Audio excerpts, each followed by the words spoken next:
and it's lovely in this nice airy room, and to see you sitting around tables. I feel it looks a bit like a classroom, and that's the last thing I want. But what I do want is, it's always my shout, is this amazing communication and experience that you all have, and sharing that.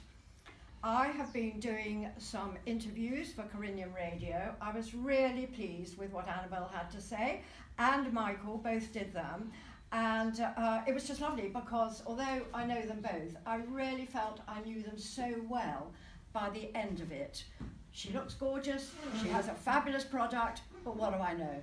And I got to know that she knows her stuff, that she is extremely talented in what she does, and that she believes in what she does. And yes, I need to use her, so I will use her, but also, yes, okay, fine, you know, well, yeah, good for you, give you a clap. It was very, very good. You're going to see her in a minute. It's really lovely. So this is what, this is our brochure, really.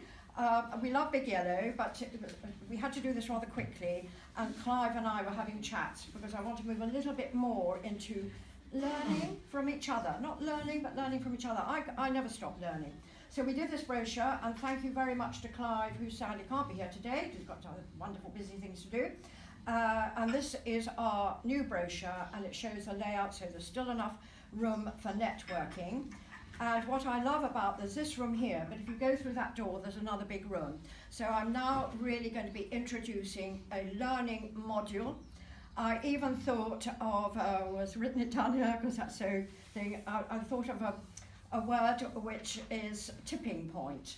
So you share tips with each other. So it's going to be the Tipping Point Club, where you can share tips with each other, learn from each other. It's not somebody telling you what to do. It's just sharing that lovely experience.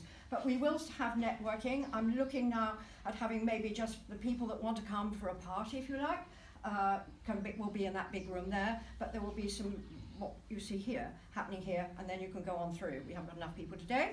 And they know the kind of person I am, so they have actually put that tent up to say, you know, have a look at that, because that's going to be really, really good.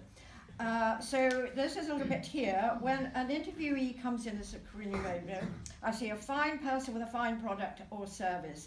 By the time they go out, I've learnt about their inner strengths, their dedication, and how they care for their customers. It's good to talk. Just love that.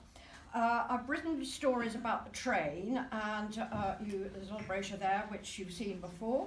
And as I wander around Cirencester, I'm really quite well known now.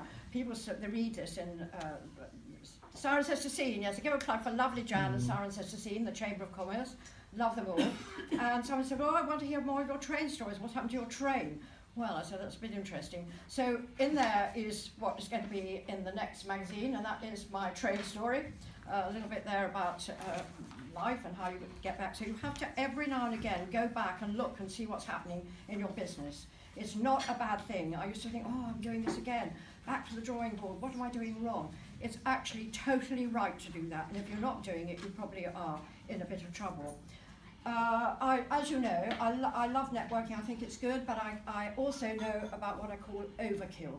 And can be too much of a thing. I watched it in the interior design industry, where they were selling more and more and more and more fabrics because things were closing in a bit, and they thought, well, if we produce more, it'll get better. If there are more people, bigger networks, it'll get better.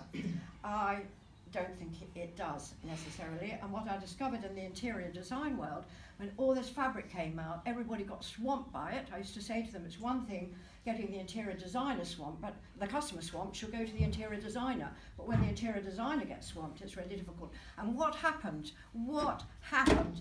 Minimalism walked in and shot them all in the foot. And they went under, most of them went under. All the names that you see at Chelsea Harbour are still there, but they're owned by big American companies now. So they went. Osborne Little didn't, and Designer Girl didn't, because they didn't overproduce. So you have to keep getting back and saying, what am I doing? Is it right? So there we are. So I'm extremely excited about Rekindle. Watch this space, and yes, we will eventually be in that tent.